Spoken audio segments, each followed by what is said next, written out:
எல்லாரும் என்னால மதிப்பு வச்சு தளபதி விஜய் மேல ஒரு மரியாதை வச்சு நல்லாட்சி கொடுப்பார் என்ற நம்பிக்கையோடு என்னோடு பயணித்த 32 வருடம் மறுமலர்ச்சி திமுக பயணித்தார்கள். அவர்கள் என்னோடு எல்லாரும் வந்திருக்கிறாங்க.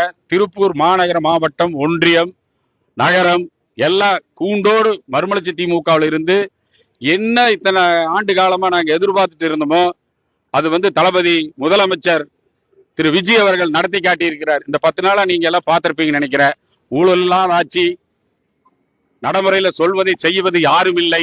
ஆனால் இவர் தமிழகத்துக்கு ஒரு எடுத்துக்காட்டாக ஜாதி, மதம், பணம் கேட்டா ஒரு ஊர் எடுத்துட்டா ஒரு ஜாதியா நிக்கணும், இன்னொரு எடுத்துட்டா இன்னொரு ஜாதியா நிக்கணும், அத்தனையும் தவிடுபடியாக்கிய அன்புக்குரிய முதலமைச்சர் அவர்கள் நாங்கள் எதிர்பார்க்கின்ற கனவுகளை நிறைவேற்றி காட்டிய அன்புக்குரிய தளபதி முதலமைச்சர் அவர்கள் புரட்சிகரமாக நடத்தி கொண்டிருக்கிறார் என்று சொல்லி மறுமலர்ச்சி திராவிட முன்னேற்ற கழகத்தினுடைய மகளிரணி சேர்ந்த நண்பர்கள், மகளிரணி சேர்ந்த சகோதரிகள், இளைஞரணி நண்பர்கள், தொண்டர்படை நண்பர்கள், ஒன்றிய செயலாளர்கள், கவுன்சிலர்கள் அத்தனை பேரும் நமக்கு தகுந்த இடம் தாவாக்காதான்,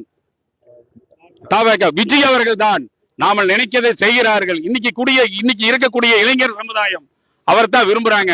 நாம என்னவோ நினைத்தோம், நாங்க நினைச்சதெல்லாம் நடக்கல. இன்னைக்கு தளபதி விஜய் அவர்கள் நடத்தி கொண்டு இருக்கிறார்கள். ஏனென்று சொன்னால் சமுதாயம் என்று சொல்வார்கள், ஆனால் சமுதாயம் எங்கும் நடப்பதில்லை. ஆனால் தளபதி விஜய் அவர்கள் நடத்தி காட்டி இருக்கிறார்கள். எடுத்துக்காட்டு என்று சொன்னால் அமைச்சரவையில் 60 வருட காலமாக பிராமியர் யாரும் இல்லை, ஆனால் 2 அமைச்சரவைகள் கொடுத்திருக்கிறார்கள். இதுதான் சமூக நலம், சமூக நீதி. சமூக நீதிக்கு ஒரு எடுத்துக்காட்டாக இருந்தால் தளபதி விஜய் அவர்கள் தான். இன்று நாடு போற்றுகின்ற தலைவருக்கு நாங்கள் எல்லாம் பணியாற்றுவதற்காக வருகை தந்திருக்கிறோம்.